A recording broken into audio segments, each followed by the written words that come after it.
Assalamualaikum. Salam sejahtera Malaysia. Diam tak diam kita dah masuk episod yang kedua. Kalau you all tengok muka sis ni, korang mesti tahu kan, sis nak ajak korang lepak dengan sis dekat studio sis ni lah. Untuk apa lagi? Untuk kita santai-santai, chill-chill, cerita-cerita, curhat-curhat pasal kisah-kisah yang kontroversi, privacy dan juga sensasi. Mesti you all suka kan? Tapi sebelum tu, podcast yang sangat gah ini dibawakan khas oleh Saudagar Asia Sdn Bhd dan minuman rasmi kita. Ini dia Choco Albab. Sedap tau. Korang belum cuba ke? Sis, satu kotak boleh habis satu hari tau. Sebelum tu, studio sis ni cantik kan? Kenapa tidak kan? Sebab studio sis ni, kalau korang tengok, yang cantik-cantik ni ditajuk oleh Fella Urban. Cantik tengok ni, bantal pun pink colour. Dan last but not least, tengok baju sis. Baju sis ni very sophisticated minggu ini. Kenalah dengan tajuk kita kan. Baju sis ini ditajuk oleh Miss Claire. Dan sis. Sis Nina Fazurina. Sis dah ajak-ajak korang kan tengok podcast sis ni. Janganlah you all lupa pula nak like, subscribe and share podcast sis ni. Jadi apa lagi? Jomlah lepak dengan sis.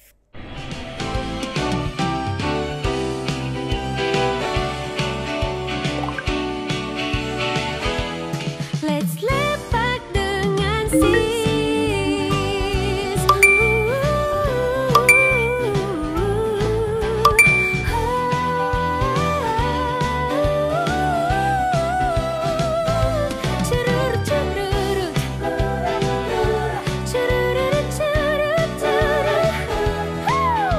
Lepak dengan sis.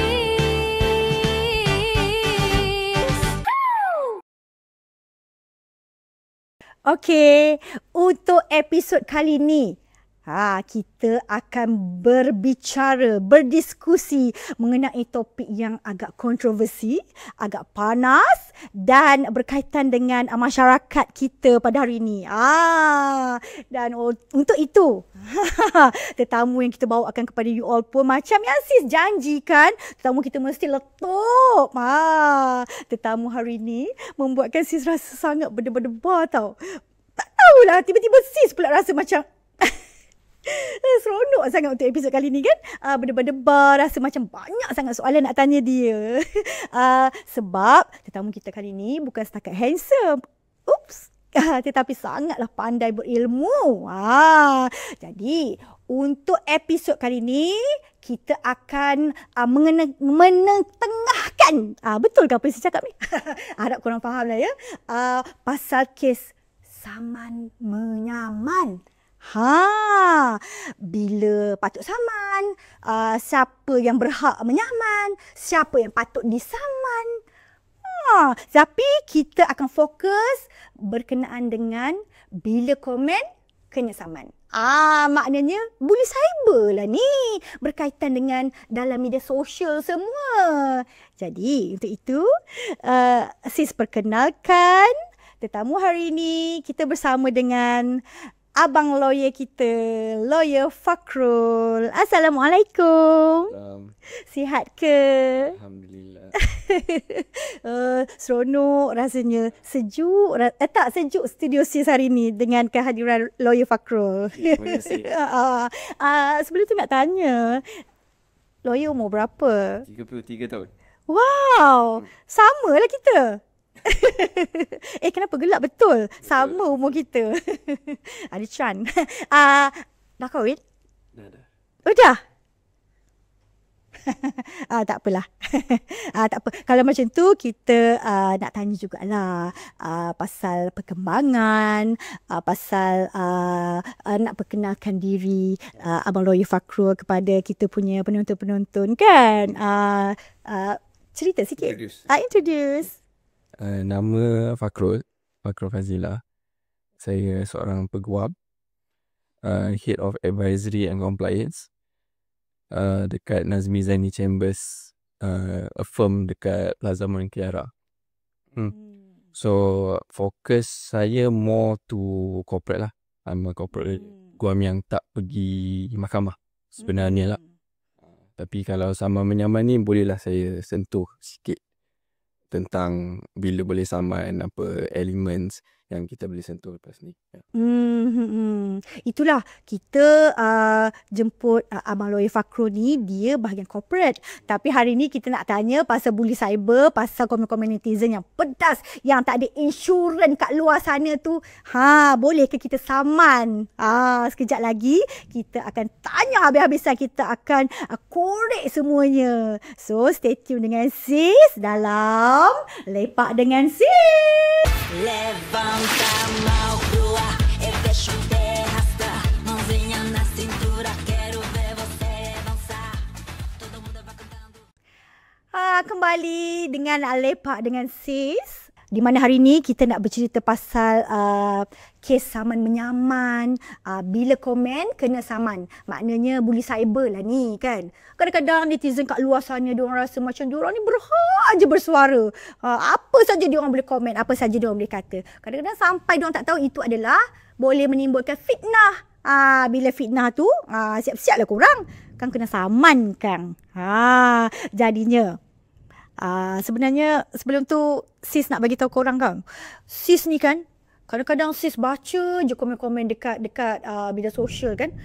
Sis ni pun takut. Sis ni pun takut nak komen. Sis takut nanti kan aku ni komen betul ke? Kan orang saman aku ke? Ataupun kan nanti aku kena cyberbully pula ke? Mental Sis lemah wak. Kan kalau kata orang banyak-banyak komen kat Sis nanti, engkau ni macam ni, Sis tak boleh terima. Jadi kadang-kadang macam mana keadaan ni? Kita nak stop ke ataupun kita nak ambil tindakan undang-undang? Jadinya apa kata kita tanya soalan kepada Abang Lawyer Fakrul kita. Okey, dah bersedia ke nak lawat soalan ni? Sudah. Daya. Okey, soalannya macam ni lah. Macam kan netizen nowadays semua rasanya diorang ada hak untuk bersuara kat media sosial kan. Sebabnya diorang tahu orang tak nampak wajah diorang. Betul tak? Diorang komen-komen apa pun orang tak tahu pun siapa boleh je letak profile picture orang lain kan. Lepas tu buat fake account, tapi diorang nak komen je. Especially orang-orang yang berpengaruh kan. Selebriti-selebriti memang banyak kena cyberbully. Jadi nak tanyalah dengan Abang Lawyer Fakrul, apa beza antara hak bersuara dengan fitnah di sisi undang-undang? Okay, first of all, apa hak bersuara hak bersuara dia termaktub bawah Perlembagaan Persekutuan dalam perkara 10, yang mana dia ada cakap yang kita sebagai hak asasi kita adalah untuk bersuara, berhimpun secara aman dan bersatuan bawah perkara 10. Tapi dekat bawah tu lagi dia ada cakap yang hak bersuara ni bukan mutlak. Maksudnya dia ada sekatan, ada restriction. So restriction ni dia akan tertakluk kepada undang-undang yang diluluskan oleh Parlimen. Okay. So dekat Malaysia sekarang ni ada untuk fitnah specifically on fitnah, dia ada dua. Sama ada tindakan sivil ataupun ada tindakan jenayah. Boleh jadi jenayah Boleh jadi jenayah. Fitnah tu jenayah Okay. Jenayah Section 499 Kanun Kesiasaan. Kalau tak salah ialah kalau untuk sivil dia ada Akta Fitnah 1957, yang mana orang yang kena fitnah ni boleh approach atau bring this matter ke mahkamah. Okay. Untuk membuktikan sama ada benda tu fitnah ke tak, dia ada unsur-unsur dia, ada elements dia. Elements yang pertama ialah kena ada kenyataan fitnah tu sendiri. Dia ada tiga elements. Kenyataan fitnah tu sendiri.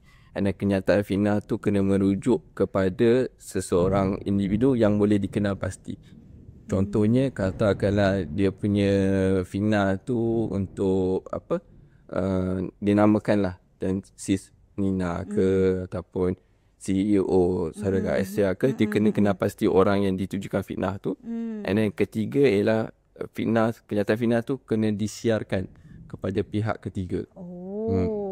So untuk yang pertama tu, unsur kenyataan fitnah tu dia kena kenyataan yang boleh menyebabkan masyarakat sekeliling memandang rendah ke ataupun mengejek ataupun meminggirkan orang yang kena fitnah tu. Tu antara elements lah, elements fitnah yang you kena buktikan dekat mahkamah. Yang kenyataan tu bila ada all these elements, baru mahkamah boleh terima bahawa kenyataan tu adalah kenyataan fitnah lah. Maknanya kita kena sedar sendirilah. Maknanya kalau ini fitnah, kita kena simpan bukti sendiri. Maknanya kalau kata ada orang fitnah, contohlah kan, ada orang fitnah sis. Sis tahu benda tu, sis tak buat pun. Kan, sis simpanlah dia punya kenyataan dia. Mungkin dalam komen-komen dia, print screen siap-siap, apa semua. Jadi sis boleh fight kat mahkamah dan boleh saman orang tu. Okay, betul tak? Betul. Dia kalau ada fulfill all the elements tu, macam comments dekat social media kan, benda tu disiarkan kepada orang lain, masyarakat lah. Benda tu boleh dibawa ke mahkamah untuk you buktikan yang kenyataan tu berunsur fitnah. So bila orang yang dituduh menfitnah tu, dia kalau dia ada defense dia juga. Amboi, yang kat luar pun benda tu detam bunyi dia. Guruh kuat. Nak hujan kat luar tu. Samalah dengan kita punya topik kat dalam ni kan. Benda tu dentam kita nak tahu pasal macam mana kita nak saman menyaman ni. Okey. Tak apa. Dia dah slow dah. So abang lawyer boleh sambung lah. Okey, macam saya cakap tadi, orang yang kena fitnah tu, kalau dia untuk defense diri dia bila dia dekat mahkamah, antara defense yang dia boleh bawa ke mahkamah ialah dia kena buktikan perkara atau kenyataan yang dikeluarkan tu adalah benar. And then kenyataan tersebut tidak dikeluarkan dengan malafide, dengan niat jahat. Malafide. Hari ni kita belajar something tau. Lepas tu dia kena buktikan yang kenyataan tu atau kenyataan tu dikeluarkan dengan jujur lah, dengan jujur. Lepas tu ada juga orang kata qualified immunity lah, yang mana contoh kalau you tengok dekat parlimen kan, ada keluar perkataan-perkataan ataupun kenyataan-kenyataan fitnah dekat parlimen. So dia ada immunity bila you bercakap dekat parlimen. So ada juga kes-kes macam tu lah. Okey. Ni yang sis nak tanyakan. Nak bagi netizen-netizen kat luar tu faham lah kan. Sebenarnya sis pun nak tahu juga tau. Macam orang yang nak menyaman orang ni dan orang yang disaman tu, sebenarnya siapa saja sebenarnya yang boleh menyaman orang ni. Maknanya dia lagi satu yang sis nak tahu sangat tu, amount. Amount saman ni. Selalu kan kita nak tahu, aku saman kau 2 juta, aku saman kau 3 juta. Macam saman-saman tu, amount tu siapa yang letak sebenarnya?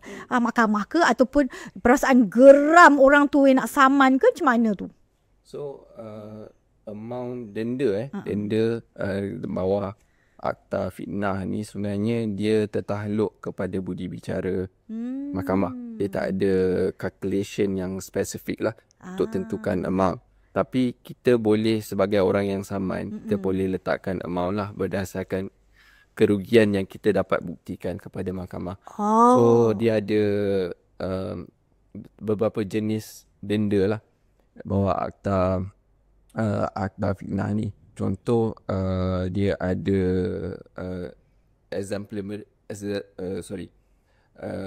denda am. Itu terms dia lah, dia punya ni lah, denda am. Yang tu you buktikan kerugian yang you alami. Lepas tu dia ada special damages. ada denda khas. Denda khas ni bila you dapat ada, contoh you suffer mental problem ke daripada kenyataan narapidana ni, you boleh buktikan juga. Lepas tu kalau let's say kenyataan tu mahkamah juga boleh tentukan yang kenyataan tu sangat memberikan sangat impak yang sangat besar kepada pengadu. Lepas tu dia boleh meletakkan denda exemplary. Maksudnya untuk menjadikan contoh lah, untuk penalize orang yang membuat kenyataan fitnah tu. So amount ni dia tak ada calculation yang spesifik. Tapi contoh macam rasanya ada Vincent Tan pernah saman ada this one penulis artikel yang saman tu sampai 7 juta. Maknanya itu kita yang letak dululah. Lepas tu mahkamah akan decide. Betul, atas budi percaya mahkamah. Siap. Lepas tu you boleh juga buktikan, sebab kalau let's say you ada nama, ada reputation kan. So kenyataan fitnah tu memberi impact yang besar kepada you punya reputation. So sangat merosakkan you punya reputation tu. So amount dia akan lagi besar. Itu. Dengar tu semua netizen-netizen di seluruh Malaysia. You jangan senang-senang nak kata-kata, nak komen-komen pedas-pedas, nak fitnah-fitnah orang nanti kan kena saman. Sis pun kalau sis tengok je komen-komen yang tidak berbaloi, sedialah surat saman tiba di rumah anda. Gitu, betul tak? Tapi kan Abang Lawyer, itu kalau kata macam yelah yang pedas-pedas, yang kontroversi, yang fitnah, bolehlah kan kalau nak saman macam tu sampai juta-juta tu. Tapi ada juga lah yang jiwa ni tak kental, yang jiwa lemah macam sis ni. Yang komen dia tu biasa je sebenarnya, tapi tetap dia nak saman. Bagi dia komen tu tak biasa. Bagi dia komen itu memalukan, menjatuhkan maruah dia. Jadi apa undang-undang yang boleh cover kes macam ni? Dia tak je lah. I mean, dia kalau you sendiri yang terasa lah. You boleh bawa kes tu kepada mahkamah. Okay. Sivil lah, sebab kita kena bezakan sivil dengan kesalahan jenayah. Sivil ni is antara individu. Antara individu. Jenayah ni bila kita commit an offence against the state. Bila kita melakukan kesalahan against negara lah. Okay. So kalau untuk between individu, you boleh, kalau you sendiri terasa kan, you sangat terasa dengan kenyataan tu, you boleh approach lawyer untuk bawa matter kepada mahkamah. Tapi burden of proof, bebanan pembuktian tu dia jatuh kepada you untuk buktikan yang kenyataan tu berunsur fitnah. Ataupun satu lagi, kalau kan macam saya cakap awal tadi, dia sama ada sivil atau jenayah. Jenayah ialah bila you bawa buat report polis. Report polis, contoh dekat bawah akta komunikasi dan multimedia, tak silap saya section 233, yang mana you boleh kalau you keluarkan kenyataan yang jelik, licah, yang boleh mengganggu ataupun harass a person kan. So benda tu you boleh buat report polis. And then bila polis dah dapat report tu, dia akan bawa benda ni kepada pendakwa raya. Kalau you have a strong case, pendakwa raya boleh bawa benda ni kepada mahkamah ni lah untuk dibicarakan. Macam section 233 ni, dia punya denda mencecah 500,000 dan penjara kalau tak silap saya 3 ke 5 tahun macam tu. Dia baru dibina lah. Sebelum ni denda dia 50,000 je. Sekarang ni dah 500,000. Yelah, nak bagi orang tak buat macam tu dah kan. Denda tu kena taruh banyak sikit kan. Jadi netizen janganlah terasa hati sangat. Sikit-sikit muka korang je dekat mahkamah tu. Korang memang suka muka korang ni masuk kat court tu. Suka nak berfashion dekat mahkamah tu, pakai spek mata hitam, tudung hitam, semua glamour, kena takat gambar semua. Maaf ya, abang lawyer. Biasalah bila sis ni dah ingat sangat dah benda-benda tu, sis rasa macam sis pula di keadaan tu. Tapi kan abang lawyer, ini soalan yang kontroversi sikit tau. Boleh ke? Okay. Kedudukan I pun kena ubah sikit. Macam ni. Kena ubah juga tak? Tak, bukan. Iyalah kan, sebab dia lepak dengan sis. Bila dia lepak dengan sis ni, benda-benda yang berkaitan dengan wanita. Gitu. I nak tanya you lah kan. Itu kalau benda-benda yang melibatkan undang-undang, fitnah, apa kan, cyberbully. Kita tahu dah benda tu memang terang-terang. Memang boleh disaman. Tapi kalau kes-kes yang melibatkan macam penyondol, macam mana? Kau sondol suami orang kau suka sondol suami orang kan? Kau dah tahu dia tu ada bini, ada anak, semua kau sondol lagi. Boleh ke wife tu dia sondol pula? Boleh ke wife tu saman penyondol? Kan? Sebab kita geram lah. Macam mana lagi? Macam kita ni wanita-wanita yang lemah ini, macam mana lagi nak membela diri kita selain pada menyaman dia, selain pada hempuk muka dia, kita nak saman dia. Boleh ke? You tanya husband you.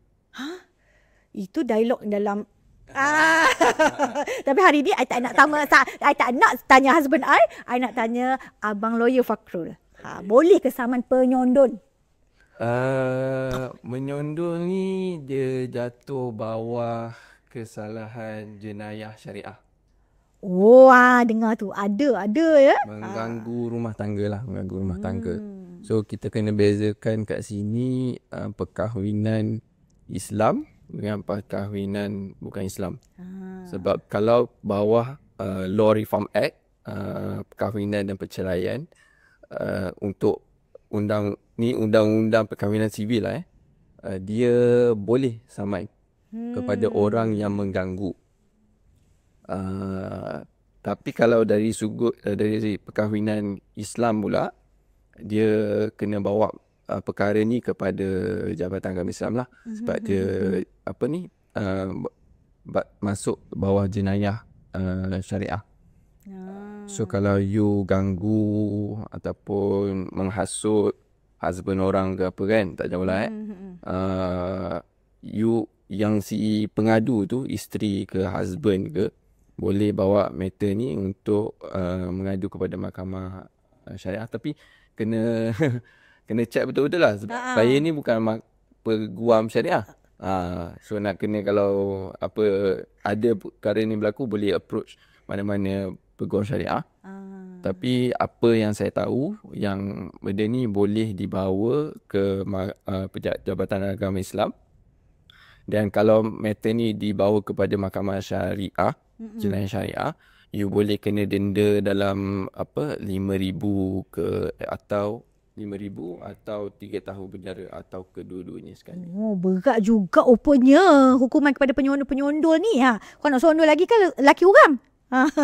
Alhamdulillah lah bila kita dengar kan, bila sis dengar untuk wanita-wanita kat luar sana, korang memang terbela. Jadi kepada penondol-penondol, watch out ya. Boleh disaman, okey? Penjara lagi, bukan? Lepas tu nak add sikit yang mungkin kalau let's say you nak stop orang tu daripada terus mengganggu rumah tangga you ke apa. Kalau tak silap saya dia boleh apply kepada court juga untuk dapatkan perintah injunction. Untuk you menghalang orang tu daripada terus mengganggu perkahwinan you lah. Yelah, itu memang mengganggu sampai jadi mental health, sakit jiwa semua kan. Maknanya Alhamdulillah ada untuk wanita-wanita kat luar sana pembelaan kan dari segi rumah tangga tu. Kena check betul-betul lah Kang, tiba-tiba bukan penyondol. Jumpa saya untuk saya recommend kepada peguam syariah sebab saya peguam corporate. Yelah. Itulah nak tanya jugalah kepada Abang Lawyer Fakrul kan. Apa kes terbaru yang kontroversi sikit lah yang Abang Lawyer Fakrul handle? Saya okay, macam saya cakap tadi, saya ni peguam corporate lah. So lebih pada corporate lah. Corporate ni macam jual beli saham, jual beli tanah, ataupun kalau macam saya sendiri, saya more to advise fintech startups untuk dapatkan lesen daripada bank negara untuk financial services lah. Financial services ataupun daripada Securities Commission ke untuk dapatkan lesen. So kalau nak katakan kes mahkamah, saya tak handle lah. Tapi kalau untuk firm saya ada team yang betul-betul buat orang panggil dispute resolution, penyelesaian pertikaian ni adalah beberapa kes. Baru-baru ni kalau nak kata specifically untuk kes fitnah kita ada handle satu kes fitnah ni yang mana ada seorang doktor datang kepada klien kita orang, and then ada unsur-unsur fitnah lah kat situ yang mana dia mengeluarkan komen dekat Google review something like that yang ceritakan pengalaman dia kat klik tu yang tidak benar. Okay, so apa yang kita buat, kita keluarkan surat tuntutan lah, LOD, untuk meminta certain amount. Lepas tu ada juga permintaan terbuka daripada lawyer tu. So bila kita dah isu surat tuntutan ni, apa yang belah sana kena buat ialah untuk membalaslah surat tuntutan. So kalau benda ni tak dapat disettlekan, tak dapat diselesaikan masa sekarang ni, so benda ni boleh dibawa kepada mahkamah. Yang tu bila kita masukkan kita punya statement of claim, writ summon, semua itulah. Tapi kalau sebelum even kita go to the stage of mahkamah ni, kalau kita boleh selesaikan antara kita, itu ada lebih baik lah. Luar mahkamah lah. Luar mahkamah. Sebab kalau let's say kita pergi mahkamah tu, cost dia akan lebih tinggi lah. Selalunya kalau let's say apa yang kita minta, orang yang belah sana setuju untuk bagi, then kita tak perlulah bawa perkara tu kepada mahkamah. Maknanya macam Abang Loy Fakrul ni lebih kepada corporate. So dia ada kena mengenakan dengan kalau macam wasiat ke, ada tak? Yang tu different. Oh, itu Different different. Tu probate, wasiat. Okey. Ni kalau you nak beli company ke, nak beli rumah ke, Itulah nak tanya tu, ada tak saham ke. tak ada different dengan wanita dengan lelaki? Maknanya sama, serata je.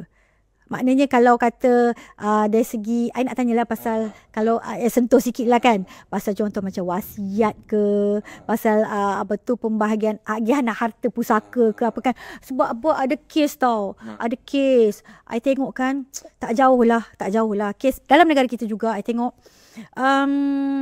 ada perempuan ni dia kahwin dengan lelaki tu tapi tak ada anak apa semua. Bila dah lelaki dia meninggal, habis harta-harta sepencarian ke apa ke dia tak dapat. Maknanya keluarga belah suami tu yang orang kata dia orang kata hak dia orang lah. Sebab itu kan anak dia, adik-beradik dia apa semua, dia ni kira tak ada apa hak sebab dia tak ada anak.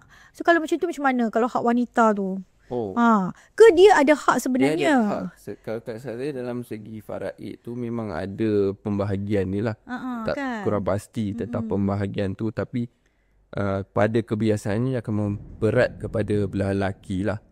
Kalau you ada anak lelaki, pembahagian harta wasiat untuk anak lelaki dengan anak perempuan lebih kepada anak lelaki. Tu memang kita tahulah kan, dalam Islam pun memang macam tu. Tapi kalau yang diorang macam fight, maknanya tengoklah guru kat luar pun makin benda tu dentam dia kan. Tapi tak apa, sangat topik kita. Jadinya kalau macam tu maknanya apa-apa pun berbalik kepada agama lah.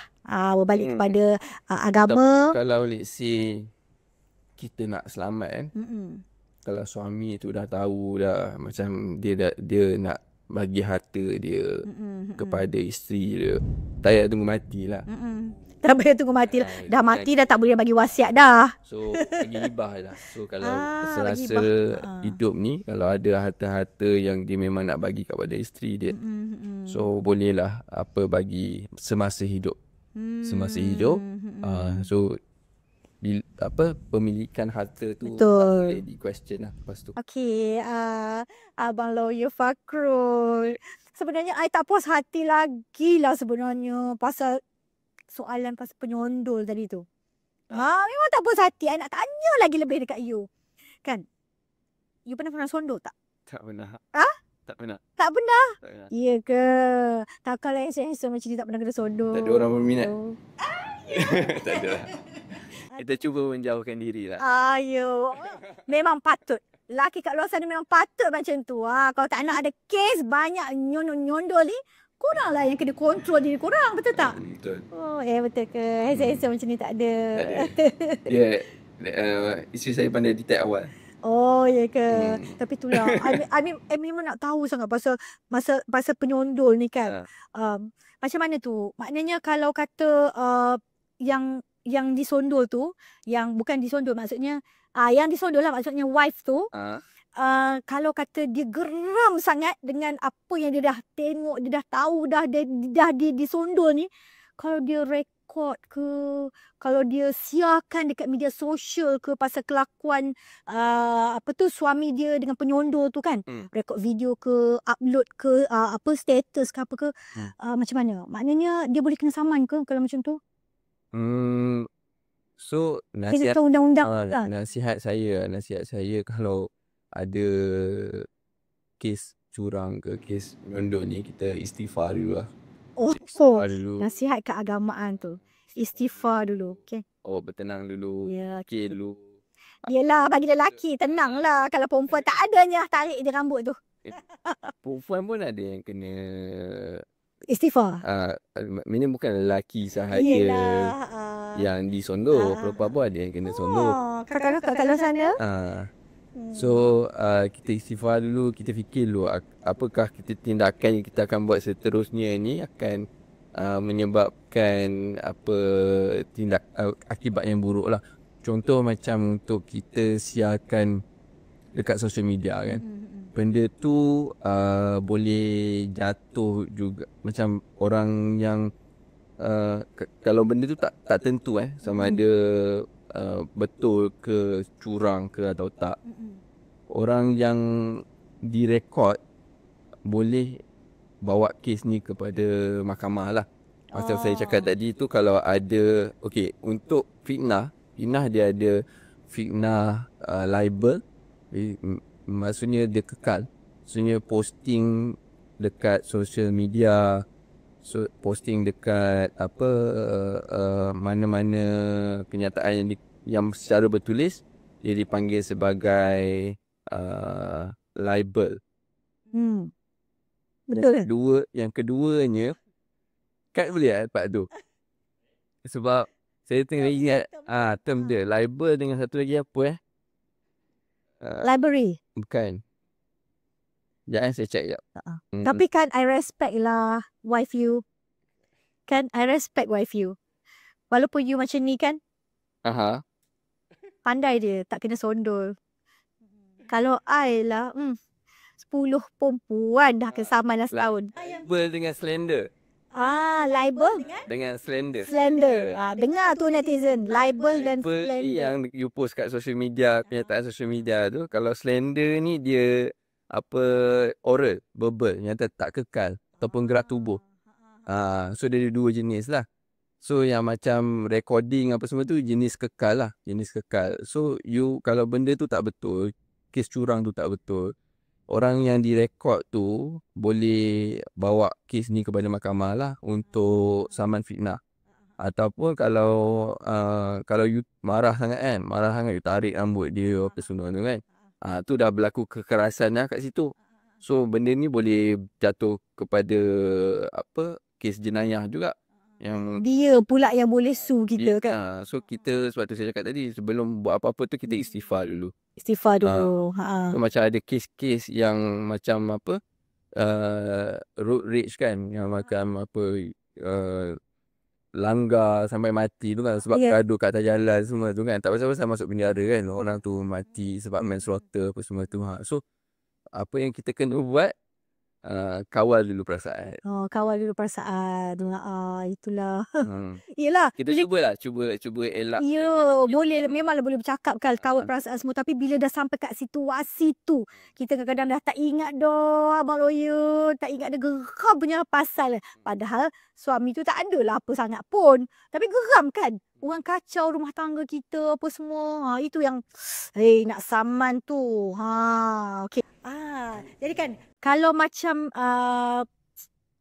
isteri-isteri yang dia posting, dia tunjuk kelakuan suami dia kat social media kan.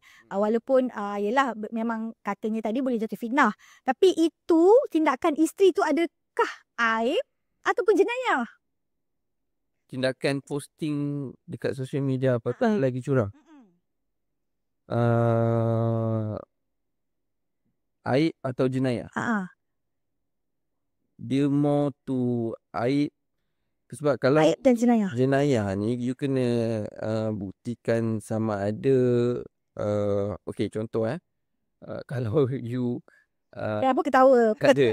Kalau you post macam video husband you curang, bogil apa semua kan. Tu dah masuk kepada apa konten-konten yang jelik. Konten yang lucah. Benda tu boleh bawa jatuh, and then you post dekat you punya social media. Benda tu dah jadi jatuh bawah akta komunikasi dan multimedia 233 yang ofensif. Kan. So lucah, jelik semua tu. So depends on case lah. Depends on case. So kalau let's say you saja-saja nak post and then benda tu betul berlaku, still you boleh bawa benda ni pergi mahkamah untuk you prove your case. Tapi at the same time orang yang belah sana pun boleh defend lah. So benda tu akan kita tengok lah. Maknanya dua-dua ada hak lah. Betul. Dua-dua ada hak sabar menyaman. Orang yang menuntut, orang yang membela diri tu dua-dua ada hak. Tapi kalau bukan maksudnya netizen kat luar sana kan, maknanya bukan kes dia pun, laki orang, hal orang apa semua, tapi dia je lah yang komen panjang ni. Maknanya orang yang penyondol tu boleh ambil tindakan juga kan dekat yang komen-komen panjang-panjang. Betul. Yang ni maksudnya itu dah dinamakan cyberbully. Betul tak? Cyberbully, betul. Macam baru-baru ni ada kes apa Sofia. Itu I nak tahu tu, kes terbaru tu. Saudara abang kan, sebab polis kan. Ya, betul. Cyberbully. Cyberbully. Sekarang ni tak ada lagi akta spesifik untuk bully ni, tapi adalah akta-akta lain yang boleh memberi perlindungan kepada orang yang kena bully lah. Contohnya macam tadi akta komunikasi dan multimedia tu pun ada buat peruntukan yang mana you boleh juga kena denda ataupun you kena boleh dipenjara sebab you mengeluarkan komen-komen yang jelek, yang mengganggu orang ataupun itulah yang harass. Yelah betul. Minta maaf ya Sofia, bukan kita nak asal saja sebut nama Sofia. Ini sebagai contoh. Sebagai contoh yang terbaru. Sebab nak bagi netizen faham kat luar sana tu, netizen kena faham. Ini dah dinamakan bully cyber, di mana kita boleh sampai mental health, jiwa kacau semua. Tak elok kan Abang Lawyer kalau macam tu? Jadi nak jugalah Abang Lawyer bagi nasihat dekat netizen kat luar sana tu yang sangatlah berjiwa amarah, yang tak tahan, yang meluap kadang-kadang kan pasal sesuatu kes ni. Apa yang diorang perlu buat supaya diorang tak dapat tindakan undang-undang? Nasihat. Selain daripada istighfar, kita kena ada sense of accountability lah. Kita kena ada rasa bertanggungjawab tu kena ada lah. So bila kita ada rasa tanggungjawab tu, kata-kata atau kenyataan yang kita keluarkan tu, kita lebih berhati-hati. So kita tahu, kalau kita tahu akibat daripada kata-kata atau kenyataan kita tu, kita akan lebih berhati-hati lah. So nasihat saya kena ada tu lah, bertanggungjawab dalam mengeluarkan kata-kata dan kenyataan. Dan sebenarnya Sis Nina nak sentuh pasal selebriti. Especially kat Malaysia ni lah. Selebriti, kalau you all influencer. Of course lah, you all orang yang pertama yang akan orang realise pasal apa sajalah kesalahan yang you all buat dalam media sosial ni. Apa yang korang post, apa yang selebriti-selebriti kata, komen, semua orang akan ambil sebagai orang kata apa, yang utama lah. Maknanya, selebriti ni reply. Selebriti ni menyahut seruan kerajaan contohnya. Selebriti ni dia pun terbabit sama dalam kes ni. Contoh macam itulah kan. Jadi kalau selebriti, influencer, orang-orang yang dalam bidang-bidang yang tertentu yang high-high punya ni kan, diorang ni kalau diorang buat sesuatu kesalahan lah. Contoh kesalahan bully cyber ke, kesalahan apa ke kat media sosial ni, diorang punya tanggungjawab undang-undang diorang yang dikenakan kepada diorang ni lebih berat daripada orang biasa ke ataupun sama saja? Sebab diorang ni influencer, selebriti. Jadi kita nak menyedarkan masyarakat kat luar sana jangan buat macam ni. Maknanya diorang lebih berat ke ataupun sama je dengan orang biasa kalau buat kesalahan tu? Kalau kesalahan defamation ataupun fitnah ni, kalau influencer yang buat lah, selebriti yang buat, dia punya impact tu lagi besar. Dia punya impact tu lagi besar. So dia mempunyai tanggungjawab yang lebih tinggi lah. Dari mengeluarkan kenyataan yang tak benar ke apa tu, dia punya tanggungjawab tu lagi tinggi. So sebab impact atas kata-kata atau kenyataan yang dikeluarkan tu akan memberi impact yang besar. So bila ada orang yang bawa kes untuk saman ni apa semua ni, dia boleh buktikan yang impact tu besar. So amount yang mungkin diberikan oleh mahkamah tu mungkin akan lebih besar. Impact dia tu lah kan. Jadi kita ni kan sama jugalah dengan Sis Nina kan, sebagai selebriti, kita sebagai influencer, maknanya tanggungjawab kita terhadap undang-undang tu impact dia lebih besar kan. Seperti Abang Lawyer Fakrul dah bagi tahu tu. Jadi kalau ada apa-apa yang kita rasa nak komen pedas ke, nak buat sesuatu kat media sosial tu terutama sekali kan, memang kena lebih berhati-hati. Betul tak Abang Lawyer? Itulah dia. Tapi kan nak berbalik kepada tadi tu. Sebenarnya kan Sis Nina rasa kan mahkamah syariah kan, mahkamah syariah ni dia lebih berat sebelah kepada lelaki lah. Dia apa-apa sikit kan mesti nak memenangkan lelaki. Betul ke Abang Lawyer? Itulah. Saya nak cakap lebih pun saya bukan peguam syariah kan. Peguam corporate. Tapi kita punya perception terhadap mahkamah tu, kita kena objektif lah kan. So kita kena pandang mahkamah sebagai satu institusi yang menegakkan keadilan.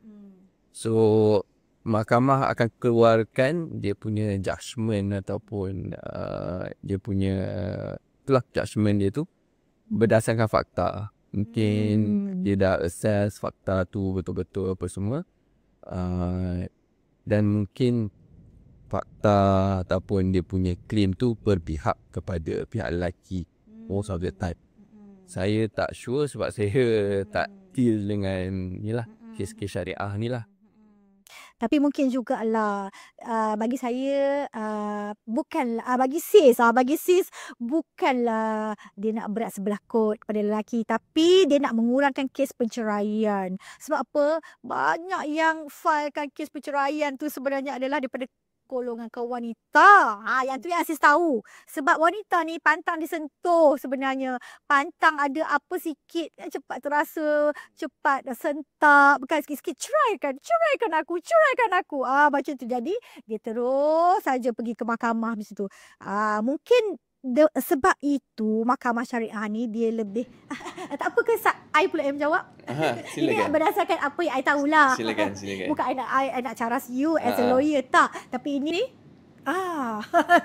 Dia tak nak banyak sangat kes penceraian.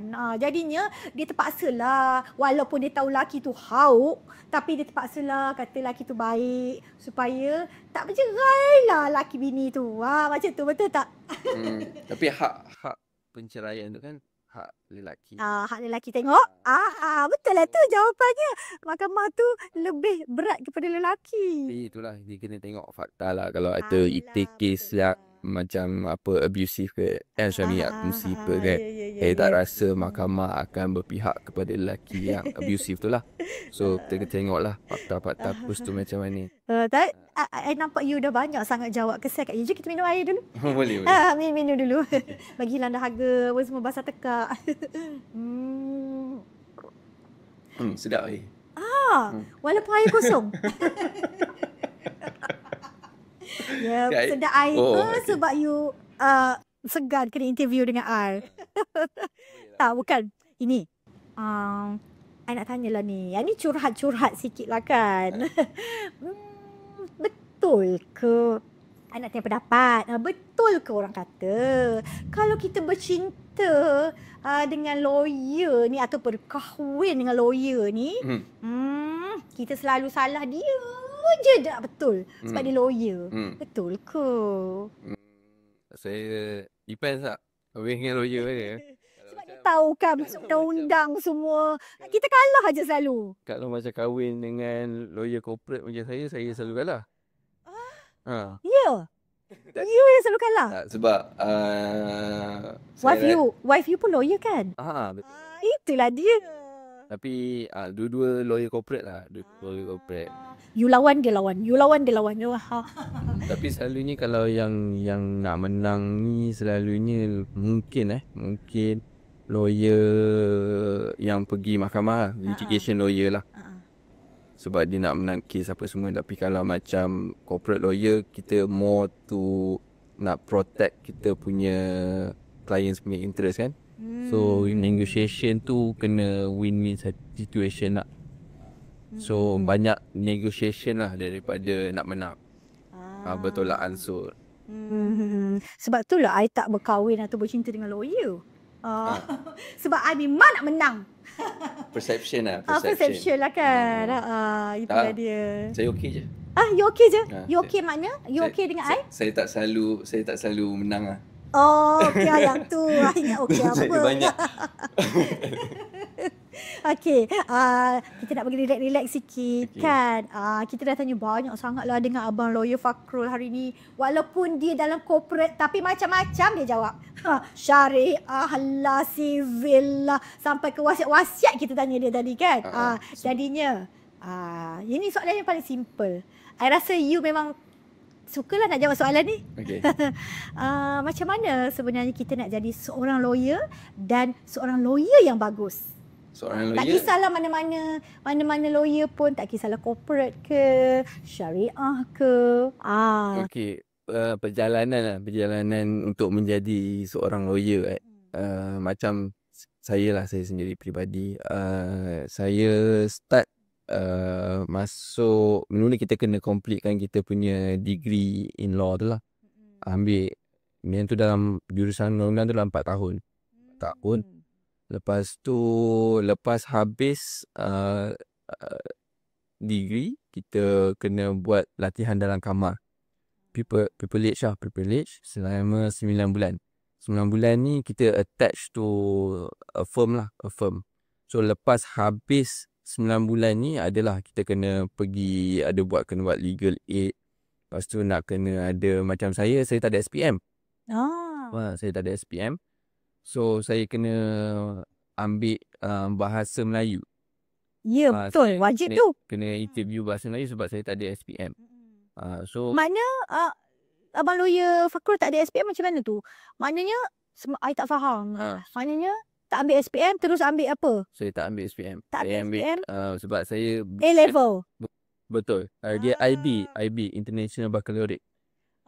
Yelah. So sebab saya punya high school bukan dekat Malaysia lah. Kat luar. Jodoh orang Malaysia lah. Jodoh orang Malaysia. Alhamdulillah. Itulah. Oh, memang kalau nak jadi lawyer. Tengok tu. Netizen kat luar sana. You all jangan tahu nak saman je. Ni dah Abang Lawyer Fakrul dah share dah dengan you all macam mana nak jadi lawyer yang baik tau. Ambil juga ilmu. Kalau nak jadi lawyer, lawyer yang bagus, dia kena kena ada integriti. Integrity. Wawasan. Betul. Dia kena ada integriti. Yes. Prinsip tu kena ada. Prinsip. Tengok tu. Lagi satu kan. Ini kontroversi sikit dah nak tanya soalan ni. Lawyer kan, okey kalau dia ambil kes contoh tak kisahlah kes apa-apa pun, dia tahu dah sebenarnya kes tu. Orang yang dia nak bela tu sebenarnya salah. Tapi dia ambil juga kes tu dan dia bela juga orang tu. Kenapa ya? Sebab ni ke? Nak duit lah. Wah, senang jawapannya sebab duit. Okey. Jadi maknanya dia kena ada fakta-fakta, bukti-bukti yang menunjukkan yang dia punya anak guam tu tak salah. Kan? Contohlah kan macam kita tengokkan macam kes terbaru. Boleh ke I sebut I rasa tak apalah sebab benda ni pun memang berkaitan dengan masyarakat kita. Contoh macam kes Zara Khairina kan. Contoh macam kes dia kan. Okay. Kita tak tahulah. Sampai sekarang pun kita tak tahu. Siapa betul, siapa salah, betul ke? Zara Khairina ni yang terjun Yang terjun Nak tanya you tahu tak kes tu? Saya tahu. Alhamdulillah. Jadi macam itulah. Contohlah kan, kita dah tahu dah. Kita tak tahu sebenarnya. Kita tak tahu sebenarnya. Kita tak tahu sebenarnya. Okey. Yang kita tak tahulah. Contoh kalau yang dah tahu. Contoh macam kita tahu anak guam kita ni salah. Tapi dia ambil kita untuk nak bela kes dia ni. Kan? Dia dah tahu dah. Tapi maknanya kalau kata kita tu sebagai apa? Lawyer. Netizen lah. Lawyer tu dia ambil kes tu. Dia dah tahu dah anak guam dia tu memang di pihak yang salah. Tapi maknanya dia bela kes tu untuk anak guam dia. Sampai menang kes. Kadang-kadang Ada tak? Kadang-kadang benda ni bukannya sebab kita nak bela yang nak membuktikan dia tak bersalah. Kadang-kadang benda ni kita lantik lawyer ni untuk mengurangkan hukuman. Maknanya salah tu tetap salah. Mungkin salah tetap salah, tapi dia ada faktor-faktor yang boleh mengurangkan hukuman. Mitigation factors tu ada. Contoh kalau orang yang buat salah tu adalah first offender, kesalahan pertama. Ataupun orang tu dah tua, ataupun kadang-kadang atas kesesakan hidup ke dia commit dia punya jenayah kan. Salah tak salah. Contoh kalau curi roti sebab nak kena bagi anak makan. Kan. So those are mitigating factors yang lawyer ni boleh represent anak guam dia untuk cakap based on these mitigating factors kita tuntut ataupun kita appeal kepada mahkamah untuk mengurangkan hukuman. Contoh kalau dari segi hukuman tu ada denda, ada penjara atau kedua-duanya sekali, kita try minta untuk dapatkan denda sahaja. I pernah dengar lah orang tua-tua kata, orang tua-tua dululah kan kata, kita ni kalau jadi lawyer, sebelah kaki kita masuk syurga. Sebelah kaki lagi masuk neraka. You pernah dengar tak? You pernah dengar statement tu? Kiri air selalu panas. Ya. Maknanya orang tua-tua kita sama lah tu. Sebenarnya dulu memang cita-cita I nak jadi lawyer tau. Cita-cita I memang jadi lawyer. Tapi bila I dengar je statement tu, terus I tukar. I tukar jadi artis. Tapi tak tahulah kan lepas ni neraka ke syurga tempat aku. Itulah. Macam mana? You percaya tak dengan statement tu? Dan yang tu bukan statement lah sebenarnya. Saya rasa yang tu tak ada apa yang saya baca apa yang saya baca, dia tak ada hadis yang sahih lah yang mengesahkan yang tu adalah kaki sebelah lawyer neraka, satu lagi belah syurga. Taklah bukan sebab kan ni kalau kita bela orang yang salah tu saya rasa ada satu hadis tu, saya nak kena search. Sekejap boleh? Boleh search. Sebab search lagi. Sebab ada mufti wilayah persekutuan yang mengeluarkan dah menjawab lah. Dia punya ni, benarkah sebelah kaki kita di syurga dan sebelah lagi di neraka jika kita mempelajari atau memasuki bidang undang-undang. So jawapan dia tak menemui matan hadis seperti yang disebutkan di atas, iaitu sebelah kaki di syurga dan sebelah kaki di neraka bagi seorang peguam atau hakim. Tapi ada satu hadis yang dekat-dekat dengan benda ni yang dia punya hadisnya berbunyi, para kadi terbahagi kepada 3 golongan, 1 dalam syurga dan 2 dalam neraka. Kadi di dalam syurga ialah yang mengetahui kebenaran lalu menghukum dengannya. Tahu kebenaran dan menghukum dengannya. Kadi yang mengetahui kebenaran lalu menzalimi dalam menghukum, maka dia di dalam neraka. Tahu kebenaran tapi berbuat zalim, dia neraka lah tempatnya. Yang golongan ketiga ialah kadi yang hukum antara manusia dalam keadaan jahil. Dia Tak ada juga ilmu. tak tahu fakta, tak tahu apa, just jatuh hukum. Pun dalam neraka. So kat sini bagi pendapat saya lah, berdasarkan hadis ni, dia lebih memberatkan ataupun dia fokus kepada tanggungjawab sebagai seorang lawyer ataupun kadi ni, berat.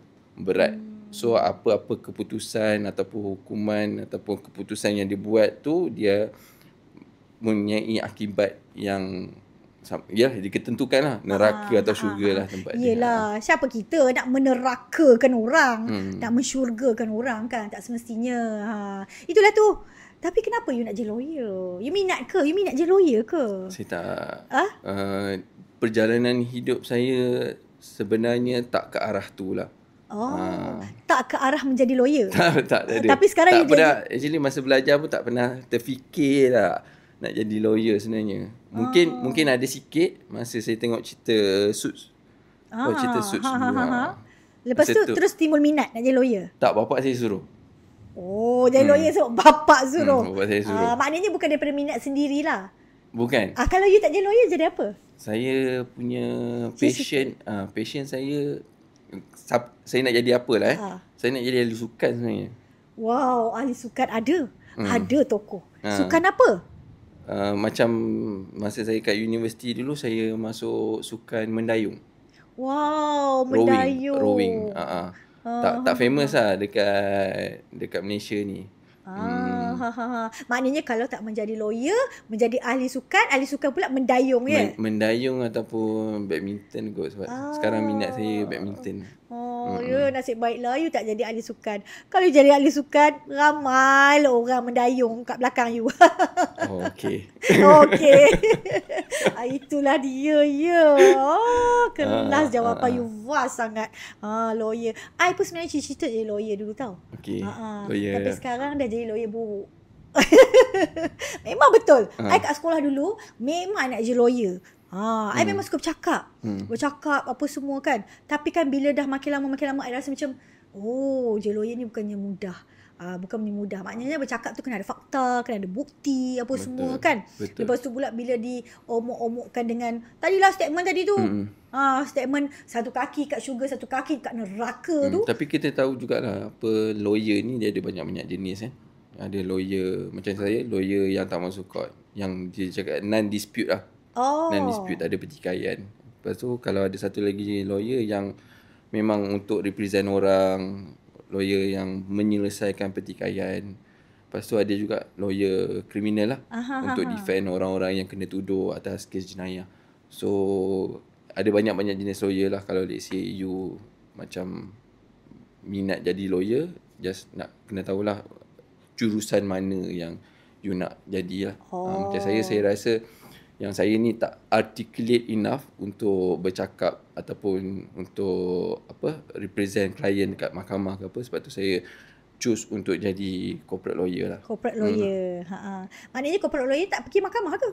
Tak pergi. Tak pergi. Kita draft agreement, negotiation, macam tu lah. Itu aja. Lepas tu kalau Tapi draft agreement tu kita dah tahulah kita punya how to protect our punya clients interest. Berdasarkan undang-undang yang terpakai lah. jadi lawyer ni kena pandai kan. Sebenarnya kena pandai sebab you ni kategori pekerja-pekerja profesional. Profesional tau, lawyer, doktor, engineer, arkitek, apa semua tu. Memang susah nak belajar. Memang Itu antara salah satu sebab lah bapak saya nak saya jadi lawyer, sebab dia cakap yang apa, bapak saya askar. So jauh tu askar dengan lawyer tu. askar dengan lawyer. Sebab tu dia cakap kalau dia tak nak saya jadi askar. So dia kena nak jadi profession yang lebih dinilai lah, yang lebih tinggi lah. Tu yang dia cakap okay, jadi lawyer lah. So saya pun ikut lah. Ikutlah. Anak yang baik sangat, lawyer yang baik, suami yang baik, anak yang baik. Alhamdulillah. Cuma tadi bila abang lawyer cakap yang tak ambil SPM tu, I macam confused sangat. Nak jadi lawyer ni kena pandai. Memanglah kena pandai, dan of course kena ambil SPM kalau dekat Malaysia kan. Bermakna you tak belajar kat Malaysia lah. Tak, saya belajar dekat ni Paris. Wow. Bapak saya dia askar kan. So one of the postings yang dia pernah ada dekat Paris lah, dia jadi penasihat pertahanan dekat embassy Malaysia di Perancis. Wow. Maknanya you belajar dekat Paris, belajar daripada sekolah daripada masa tu umur saya 15 tahun. Saya pindah sana 15 tahun sampai. Habis dekat sana kita panggil apa? Maknanya kalau kat sini SPM kan. Kalau kat sana dah habis sekolah tu, sekolah menengah lah maknanya. Saya masuk international school. International school, saya ambil international baccalaureate. International baccalaureate. Baccalaureate. Baccalaureate. Maafkan saya. Tak tahu sangat. Tapi tak apalah, kita Tapi kena tanya kat kan. Malaysia pun ada offer juga. Oh ya ke? Kena ambil dekat College Mara Banting. So maknanya tak payah pergi dah Paris lah. Kalau yang mana yang nak belajar, nak ambil IB lah, international baccalaureate kat kat sini pun ada. So lah habis SPM tu, you boleh sama ada you ada ni kan, nak ambil matrix ke, nak ambil A-levels ke, nak ambil IB pun boleh. Okay. Maknanya you ambil semualah. Nak jadi lawyer semua memang dekat Paris lah dulu. Kos dia? Kos kat Malaysia. Kos undang-undang tu dekat Malaysia. Dekat Malaysia. Universiti mana? UIA, Universiti Islam Antarabangsa. Silap I tak masuk UIA masa tu. Memang I pun memang nak masuk UIA masa tu. Tapi dia U lain sikit. U apa? Tak payahlah you tanya I. I yang tanya you. Ni program I tanya you ya. Lepak dengan sis, okay? Tadi sebenarnya I nak tanya bagi pihak I jugalah. Bagi pihak I. Contohlah kan, I ni nak menyaman orang. I ni nak menyaman orang tapi I tak ada banyak duit. Tak payah saman. Tak payah saman. Nak saman. Dia buat hal dengan kita kot. Cakap macam-macam dalam kita punya social media kan. Netizen sekarang kan. Kata itu, kata ini. Padahal tak betul pun. I nak saman dia. Tapi I tak cukup duit ke kan. So macam mana? Berapa kos yang I kena sediakan? Kalau orang yang macam I lah. Dia tak ada fixed cost lah dalam apa untuk saman ni. Dia tengok juga, kalau lawyer, kalau kita nak charge orang tu, kita tengok juga jumlah tuntutan tu berapa. Kalau lagi tinggi jumlah tuntutan tu, lagi tinggi lah kita punya fees, ambil certain percentage. Tapi katakanlah you tak ada, macam tak ada duit ataupun tak ada ni kan, you boleh suggestkan kepada lawyer tu yang you nak engage tu, kita boleh bagi success punya this contingency fee lah. Contingency fee yang mana you boleh, kalau let's say you menang case ni, you dapat this amount, certain percentage tu adalah cost lawyer. Okay. Habis kalau tak menang, kita pula berhutang dengan lawyer tu. Lawyer tu pula suruh kita. So kena fikir masak-masak lah sebelum saman orang. Gitu. Betul. Maknanya kalau B40 macam I ni kat luar sana, you all kena fikir masak-masak tau. Kalau nak saman-saman orang. Sebab kita kan lawyer kan. Lawyer kita ambil fees. Lawyer ambil fees itulah. Betul kalau tak? Tak ada semua nak semua buat. Nak kena ni, korang susah-susah tapi korang nak nyaman orang tak tentu hala. Memanglah macam tadi Abang Lawyer Fakrul dah kata, apa pun istighfar dulu. Memanglah kalau nak ikutkan hati yang marah, hati yang panas, amarah ni apa semua. Nak saman lah. Nak lawan lah apalah dekat court apa semua. Hampir. Dalam account ada 500 je. Nak saman apa? Tapi kalau let's say nak consultation tu boleh je dulu. Contoh macam kita pun banyak bagi complimentary punya consultation dekat ni lah, kita boleh tengok macam based on the facts, fakta-fakta yang diberikan, sama ada case tu winnable case ke tak? Sama ada Ah. boleh diketengahkan ataupun tidak. So kita akan assess lah berdasarkan fakta apa semua. Kalau kita rasa benda is a strong case yang kuat untuk kita bawa kepada mahkamah, kita akan nasihat. Kita akan advise accordingly lah. Tak ada kita nak ambil kesempatan ke apa, tak adalah. Tak ambil kesempatan lah ya. Tapi itulah nak tanya juga kan. Macam lawyer Fakrul sendiri. Ada tak yang walaupun dalam bidang corporate kan, corporate, ada tak certain undang-undang yang memang melebihkan wanita? Yang melebihkan wanita. Maknanya wanita. Maknanya kalau apa-apa wanita, ini untuk wanita. Undang-undang ni memang untuk save wanita lah. Ada tak? You faham tak soalan I? Faham. Faham. Cuma You belajar Paris kan? saya tak boleh recall lah sekarang ni ada ke tak Tapi undang-undang ada lah ya. yang Contoh macam melebihi. syariah kan, macam syariah kita tahu dia ada ini kelebihan untuk wanita. Memang dia jaga hak-hak wanita apa semua kan. Dari segi ini pun ada wanita punya side apa semua. Dari segi corporate tu ke sama rata? Sama je. Sama je Corporate dia deal dengan entity. Entity yelah dia tak ada gender lah. Company company tak ada gender. Tapi mungkin ada certain governance yang kita tengok sekarang ni, yang contoh GLC ke apa, dia kan ada kuota untuk wanita jadi board of directors ke apa tu. Adalah. Tu ada. Wanita jadi board of directors. Dia kena ada representation daripada kaum wanita tu ada. Okey. Faham dah. Sejuk. Tak apa. Soalan walaupun panas tapi you sejuk. Okey lah tu. Tapi ni soalan ni sebenarnya banyaklah untuk masyarakat kita kat luar sana kan. Sebab sebenarnya ramai orang yang nak saman orang. Ramai orang yang rasa macam hak dia nak saman orang. Tapi dia tak ada duit. Kurang kosnya sebenarnya. Kan? Ada yang orang yang berduit tu tak apalah, saman je. Dia boleh bukan saman. Tapi kalau orang yang kita nak saman tu, orang susah. Contoh yang kata kat kita ke netizen yang kat luar sana yang komen macam-macam peda kat kita, tiba-tiba kita cek dia, alamak gaji dia sebulan 1,500 je. Nak sama orang tu. Kita nak saman dia lah sebab dia dah kata kat kita macam-macam ni dalam media sosial ke, kan? Tiba-tiba kita rasa alamak nak saman dia ni sebab dia dah buat salah. Tapi kita tahu dia orang susah. Okey. Maknanya kita nak tahulah berapa kos untuk kita saman orang. Sama ke orang senang dengan orang susah? Kos tu. Kos nak saman, kita nak ambil tindakan kat orang Ya. salah ni, orang salah tu yang miskin. So kita nak kena fikir pasal orang tu. Alamak, tak payah fikir kan? Saya fikir. Ya, tak payah fikir. Tapi kalau untuk kita, macam untuk kita yang nak menyaman ni, dia depends lah. Kalau ada lawyer charge tinggi, ada lawyer, tapi saya You charge berapa? saya depends lah, depends on case. Macam untuk saudara Gasan ni saya bagi murah je. Ya ke? Kalau saudara Asia murah ya. Dengar tu. Nanti jemput lagi tau abang lawyer Fakrul kita. Tengok dia murah je tu. Tu dia. Banyaknya perkongsian jawapan daripada abang lawyer Fakrul kita. Kesian dia. I tengok dia dah penat tau. Apa kata kita bagi dia rehat sekejap. Minum air. Pergi bilik air. Kembali kita nanti. Kita akan main games dengan dia. Game pernah? Tak pernah. You pernah main tak? Game pernah tak pernah ni? Tak pernah? Tak apa, kejap lagi kita main. Jadi, stay tune dengan Lepak dengan Sis. Levanta a mão pro ar e deixa o pé arrastar. Mãozinha na cintura, quero ver você dançar. Todo mundo vai cantando. Kesayangan Sis semua. Kembali dengan Sis Nina dalam Lepak dengan Sis bersama dengan tetamu kita hari ni, Abang Lawyer Fakrul.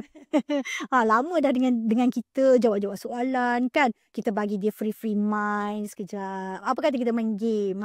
Game pernah tak pernah. Jadi, Abang Lawyer dah ready ke? I nak tanya soalan-soalan kontroversi tau dengan you. Okay. Walaupun game, tetap soalan kontroversi. Tapi ingat, you kena jawab jujur, ikhlas dan berani. Jangan tipu-tipu tau. Kalau pernah kata pernah, tak pernah kata tak pernah. Boleh? Boleh. Tak payah panjang, angkat je. Okay, Pernah ke tak pernah? Tapi I pun akan angkat juga. Kita ke soalan yang pertama. Pernah tak pernah you rasa give up dengan career you sebagai lawyer? Pernah. Pernah? Hmm. Iya ke? Alah, kenapa pernah? Kenapa? Share lah sikit. Dia career ni macam memenatkan sikit lah. Oh, ya? Memenatkan sikit. Sebenarnya saya start as a lawyer. Lepas tu saya berhenti, bukan practicing lawyer. Dia ada lawyer yang practice, ada lawyer yang masuk in-house. Maksudnya dia jadi legal exec kepada company. So, saya practice for a few years. Lepas tu, saya masuk in-house. Saya kerja dengan CIMB masa tu. Lepas tu sekarang saya balik kepada practice lah. So, pernah lah. Pernah rasa give up tu lah. Bukan pernah give up dengan career as a practicing lawyer lah macam tu. Sebab bukanlah tak minat, tapi macam give up sebab penat lah. Penat otak weh jadi lawyer ni, sebab tu lah I tak jadi. Yelah. Sekarang muda lagi juga. Berumur sikit. I like. Love. Okay, soalan nombor 2 ya. Pernah tak pernah Abang Lawyer Fakrul stop komen netizen sampai naik geram? Pernah tak? Stop komen netizen. Stop pernah, geram tak pernah sangat. Oh ya. Macam mana tu? Maknanya you stop pernah. Stop pernah. Just Geram. baca untuk hiburan lah. Sekarang kan netizen ni kan dia punya comments kan. Yelah. Kreatif kan. Kreatif lah. Gen Z semua. Menimbulkan Maknanya you baca untuk hiburan lah. untuk hiburan. Bukanlah sampai naik geram macam tu, tak adalah. Sebab tak tujukan kepada saya ya. Kalau tuju pada you, terjauh lain dah tu. Ya pernah, dia pun pernah stop tau. Bukan main you I ingat I je macam tu. Okey, soalan yang seterusnya. Pernah tak pernah Lawyer Fakrul guna status saya sebagai lawyer untuk elak kena scam? Untuk elak kena scam. You gunakan you lah sebagai status you sebagai lawyer tu, you nak elak kena scam. Tak pernah. Tapi saya sendiri bukan pernah kena scam lah. Sebab sekarang ni kita orang punya law firm ada ramai orang yang menyamar jadi lawyers dekat firm. Contoh macam ada baru-baru ni saya ada orang menyamar jadi saya untuk represent orang yang kena scam. Dia cakap kat orang tu yang saya boleh retrieve dia punya funds yang kena scam tu. Menyamar jadi saya. Lepas tu recently pun ada yang orang datang sendiri kat firm cakap nak jumpa this lawyer sebab dia has been messaging that lawyer. Tapi orang yang dia message tu bukan lawyer dekat firm saya. Oh ya. Oh, maknanya pernah lah Pernah kena scam tak? Saya tak kena scam. Tapi saya pernah di-involve lah. Ada orang gunakan identiti saya, identiti program-program lain sebagai untuk menyamar. Maknanya dekat orang lain. Adalah, pernah lah tu. You jawab apa tadi? Saya tak pernah kena scam. Oh, tak pernah. Jawapan you tak pernah lah. Pernah kena scam. Tak pernah. Yelah, you dah gunakan saya loyal. Gitu. Menepati soalan tu. Okey, soalan seterusnya. Pernah tak pernah you backup mana-mana artis ataupun individu di social media sebab you tahu netizen tu salah di sisi undang-undang? Statement dia. Tak pernah. Tak pernah? Saya kurang aktif lah dekat social media. Alah, you aktif kat mana? Kalau you tak aktif kat media sosial. Jadi saya stalk orang je. You stalk. Nanti you follow IG I tau. Nanti you stalk I. Tak apa, I rela. Stalk I. Lepas ni banyak lah I post kalau you stalk. Ya ke? I pun tak pernah tau. Walaupun you tak tanya I nak jawab. I pun tak pernah backup mana-mana artis ke selebriti ke ini individu mana-mana. Lantak korang lah. Korang pun pandai sangat kan. Yang post pun pandai, yang komen pun pandai. Lantak korang lah. Aku baca je sebagai hiburan. Betul tak? Sama lah kita. You lahir bulan berapa? Februari. Oh, tak sama. Okey, tak apa. Soalan seterusnya. Lahir bulan berapa? I. Jangan bagi tahu siapa-siapa. Okay. Pernah tak pernah you kena jadi lawyer untuk family ke kawan-kawan ke, lawyer for free lah. Masa gathering. Masa ada gathering je, diorang tanya pasal law, pasal undang-undang. Maknanya tak cakap pasal benda lain, law je sebab diorang tahu you lawyer kan. Pernah tak? Oh, tak pernah. I pernah tau, walaupun I bukan lawyer. Saya tak pernah. I pernah. Oh ya. You tak pernah, baguslah family you, kawan-kawan you semua. Diorang tahu kedudukan you kan. You dah perah otak nak membela orang, nak ni apa semua walaupun you corporate kan. Tapi diorang tak tanya pasal law I pula yang ulas untuk Kena you. charge kot. I pula yang ulas. Tapi betul tak macam tu? Apa dia? Betul tak you memang maknanya diorang faham you, family you, kawan-kawan you, sebab diorang tak tanya pun. Kalau family terdekat adalah macam parents ke apa kan, adalah dia minta pendapat. Tapi kalau macam gathering tiba-tiba nak tanya tu tak ada lah. Tak adalah ya. Saya ni tak approachable lah kot. Oh ya. Ya ke? Kurang approachable. Malu pula I. I pernah tau. Tak tahulah. Mungkin diorang Bukan lawyer. bukan lawyer. Tapi mungkin diorang tahu. Ingat I pandai pasal undang-undang. Okay. I pandai cakap apa semua. I bela. I banyak bela orang. Tapi tak tahulah. Masa kat gathering. Masa kat mana-mana pun. Walaupun orang tu tak minta untuk dibela. Itulah dia. Okay. Soalan seterusnya. Pernah tak pernah you gelak tengok netizen gaduh-gaduh dekat posting-posting orang kan. Tapi dalam hati you tahu ni, kalau mereka kena saman ni memang habis ni. Pernah tak? You baca-baca komen orang kan you gelak-gelak tapi you tahu. Pernah. Gelak pernah. Gelak benar. Menghiburkan. Menghiburkan. Tapi you tahu tak kalau posting-posting macam tu ataupun diorang reply macam tu akan kena saman? Masa baca tu, masa you baca tu dia tak terfikir sangat lah pasal dia tu. Oh ya ke? Just untuk baca hiburan. for fun je? Untuk hiburan. Oh ya ke? Patutlah family you tak tanya. Untuk hiburan je. Okey, tak apa. Soalan yang seterusnya. Yang ni you kena jawab jujur. Jujur ya. Pernah tak you minat wanita lain lepas you kahwin? Weh.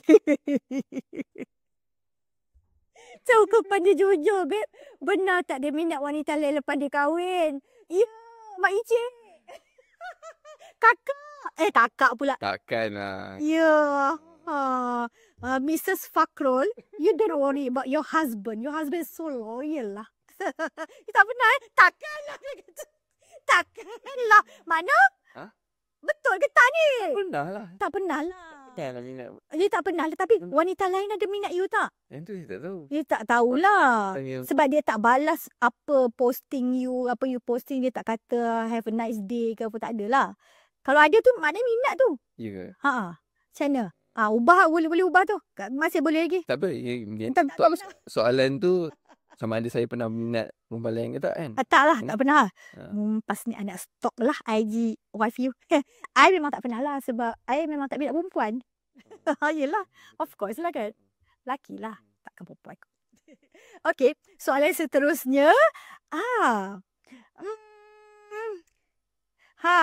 Jujur tau.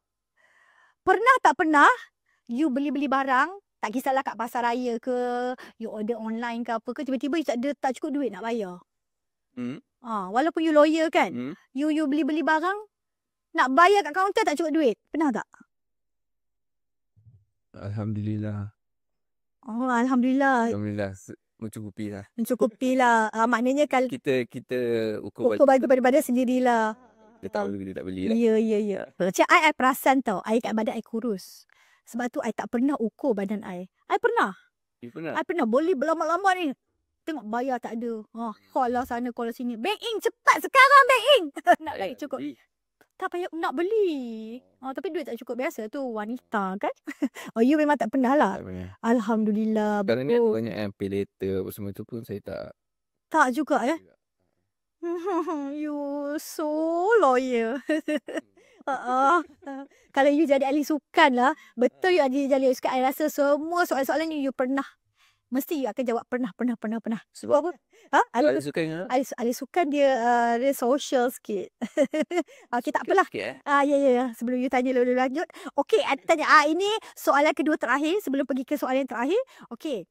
You pernah tak tengok Dunia Anita?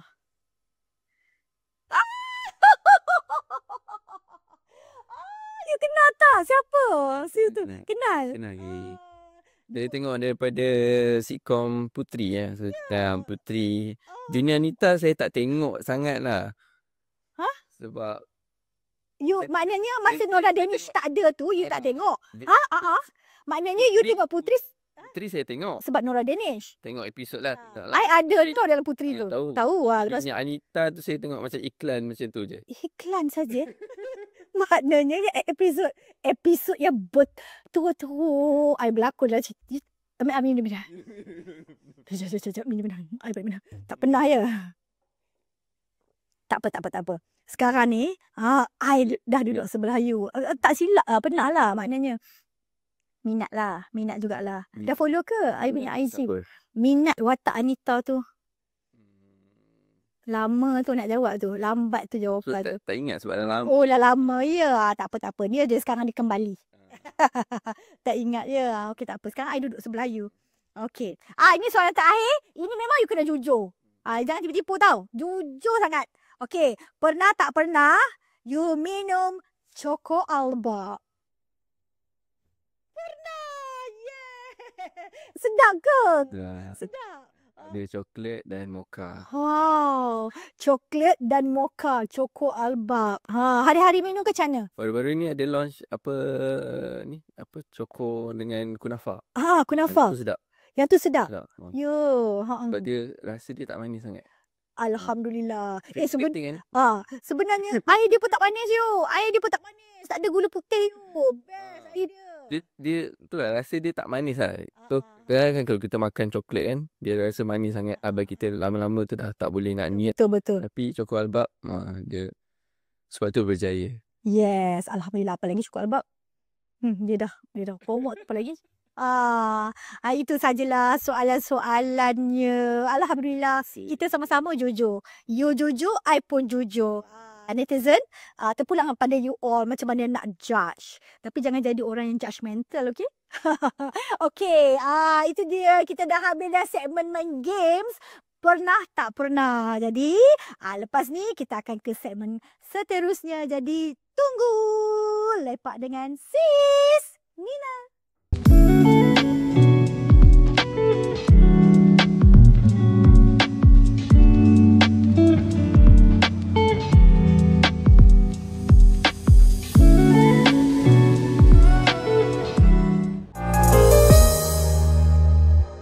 Kembali you all dalam Lepak dengan Sis Nina.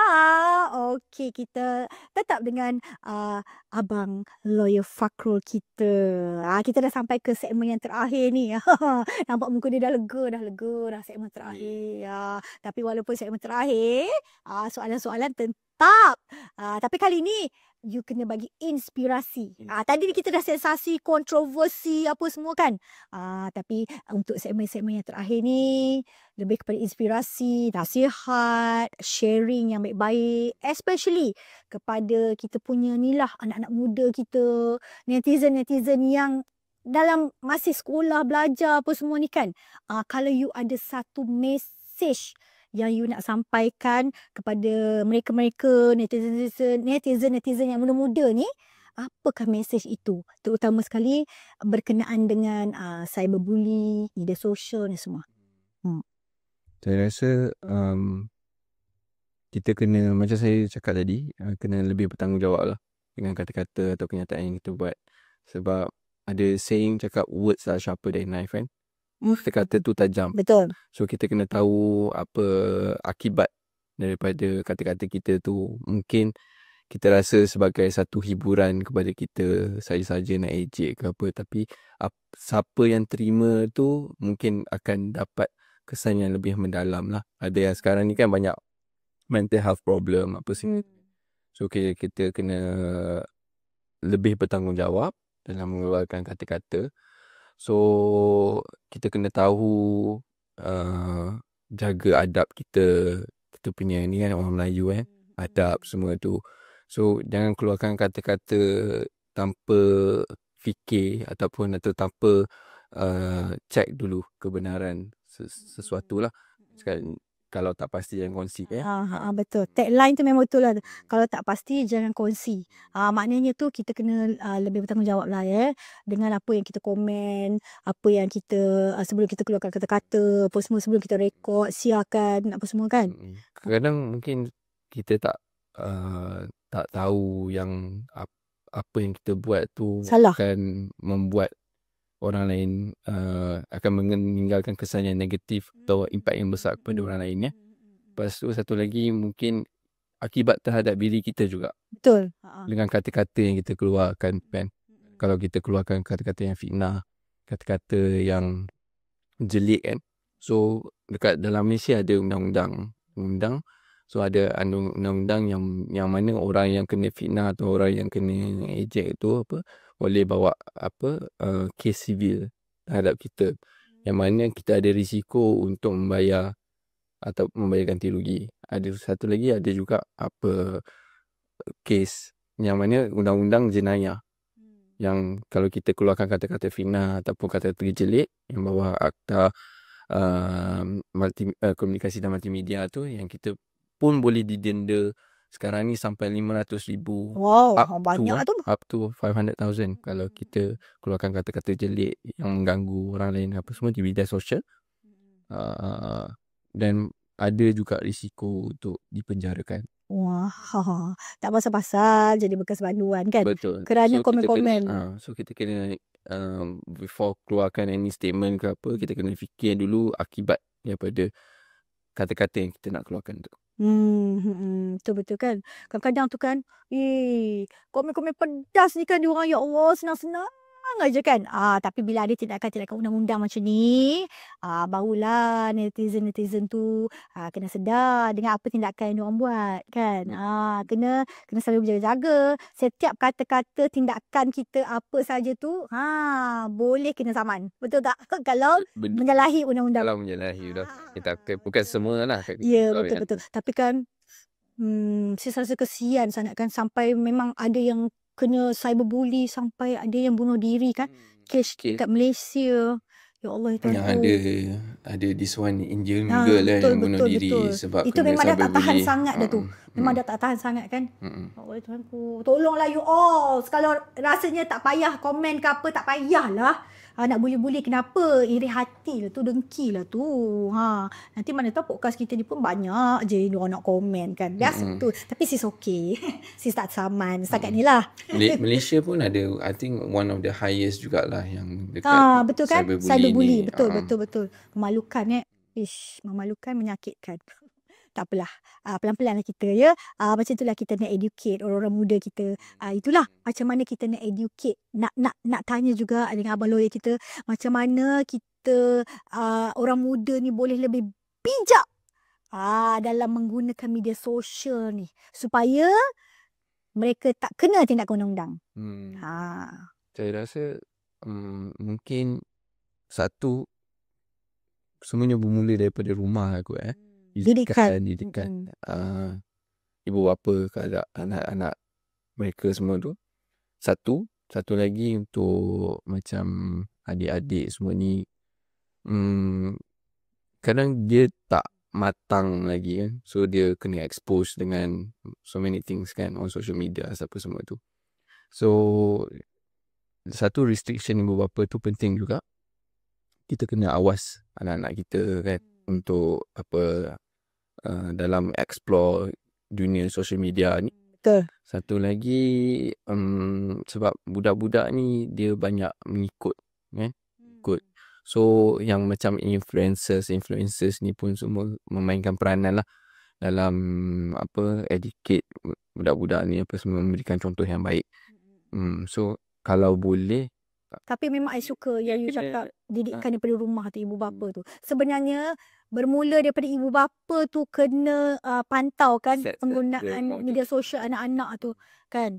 I ada kawan I tu, dia bagi masa tau. tempoh untuk anak dia. Screen time. Main game ke, tengok YouTube ke, tengok IG ke, apa saja dia bagi time. Cukup time dia, anak dia off sendiri handphone tu. Maknanya anak dia tahu, oh ini mak aku sekat ni tak bagi, ayah aku tak bagi yang ni. Memang bagus kan? Itu tindakan yang bijak lah. Tapi for me lah kan, I tengok tu, oh macam tu rupanya. Tapi kadang-kadang banyak juga mak ayah kat luar sana yang macam sikit-sikit anak jerit ke, anak buat rensek ke apa. Ayah bagilah handphone tu. Bagilah dia, tengoklah YouTube tu. Supaya dia senang nak buat kerja, dia bagi anak dia tengok. Saya salah satu ibu bapa macam tu. ibu bapa yang kadang-kadang sebab selalunya kat tempat awam lah sebab yelah. anak cranky ke apa. Okey. Itu tak apa, ada alasan lah tu. Maknanya kat rumah tu kita kena pantau kan. Especially anak-anak remaja. Banyak sangat macam-macam sekarang ni kan. Macam main Roblox apa semua tu pun, sebab kalau tengok mesej-mesej yang dekat luar tu pun, and yang dekat dalam platform Roblox tu sendiri pun mostly macam adults punya messages kan. So Tiba-tiba budak-budak pula main. budak-budak main. So ibu bapa pun kena monitor lah benda-benda tu. Untuk budak-budak, I think kalau kita nak bagi nasihat pun diorang tak matang lagi untuk terima. Tapi Betul. nasihat ni lebih kepada ibu bapa lah. Betul. Untuk nak elakkan cyberbully, nak elak sekir sabar menyaman ni semua sebenarnya didikan daripada rumah. Lepas tu sekolah, lepas tu pergaulan kita. Semua tu kena ambil kira kan. Betul. I boleh menjawabnya. Okey, soalan yang terakhir sebelum kita nak menutup tirai episod kita kali ni. Soalan yang terakhir. Abang Lawyer Fakrul share lah dengan kita punya penonton, netizen-netizen kita. Apakah Abang Lawyer Fakrul punya misi ataupun apakah impian dalam you punya kerjaya dan juga peribadi? Secara peribadi saya rasa lebih kepada membahagiakan keluarga, membahagiakan ibu bapa. So saya rasa sekarang ni apa yang saya provide tu masih tak mencukupi lah. So saya punya goal ialah you can say it's material juga untuk macam provide yang secukupnya ataupun lebih mewah kepada family lah. Tapi dari segi kerjaya, sebab firm saya ada misi untuk jadi one of the big firms dekat Malaysia kan. So that is one of my goals juga, untuk jadi one of the big firms dekat Malaysia. And then personally untuk saya, just continue jadi lawyer yang berintegriti, berprinsip. Macam tu je lah.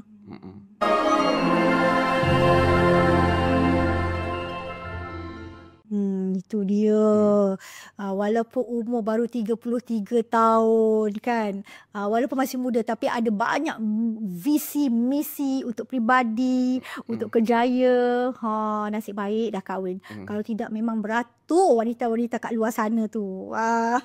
Apapun, Alhamdulillah kita punya topik hari ni dah berakhir. You boleh minum. Terima kasih. Kita nak ucapkan terima kasih banyak-banyak kepada Abang Fakrul, Abang Lawyer kita untuk hari ni. Apa saja perkongsian dia, netizen kat luar sana ambil sebagai satu ilmu yang baru. Ambil sebagai satu inspirasi. Jangan asyik bila ada komen je, lepas tu nak saman. Ataupun letak komen-komen yang tak memberangsangkan, lepas tu kena saman. Jangan macam tu. Terima kasih banyak-banyak. Terima kasih. Dan harap lepas ni kita semua akan lebih bijak, lebih bertanggungjawab bila kita menggunakan media sosial. Begitu. Thank you. Okey, sekali lagi podcast kita dibawakan oleh Saudagar Asia Senyum Berhad dan minuman rasmi kita Choco Albab, Living Enjoy. Terima kasih kepada Fela Urban dengan penajaan Studio Sis. Jumpa lagi Sis Nina Fazlina episod depan dengan tetamu yang lain pula. Lepak dengan Sis.